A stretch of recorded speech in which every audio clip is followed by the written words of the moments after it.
C'est un sentiment de regret qui m'anime en ce moment.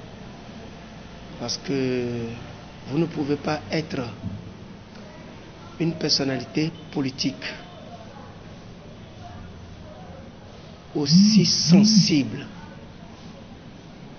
et vous laisser dans des comportements et des propos sans mesure. C'est là où j'ai eu le sentiment de regret.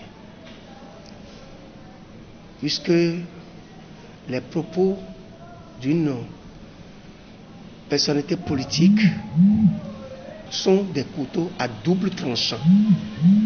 Des propos peuvent être des propos devraient être des propos de paix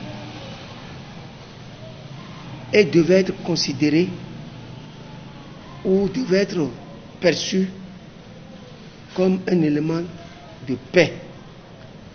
Mais les mêmes propos, si ça comporte des aspects incendiaires, ça risque de perturber la tranquillité et mène une confusion dans la tête des citoyens, surtout une personnalité politique. Une personne simple peut parler, on ne va pas trop prendre en considération, mais lorsqu'il s'agit d'une personnalité politique, attention.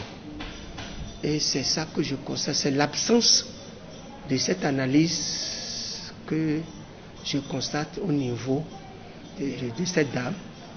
Et peut-être, ce qui est encore plus regrettable, je vais dire, elle vient d'être recalée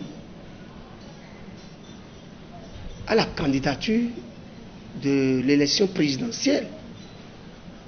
Ce qui est encore, c'est ça là surtout qui est encore plus grave.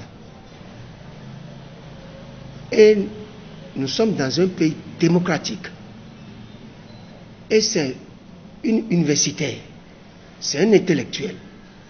Donc, les lois sont des lois d'État.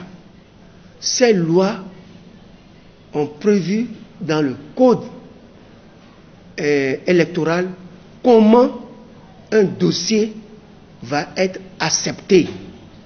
Si vous n'arrivez pas à respecter alors ce code électoral, vous devez vous attendre alors à ce qui est arrivé, à ce que vous serez arrivé.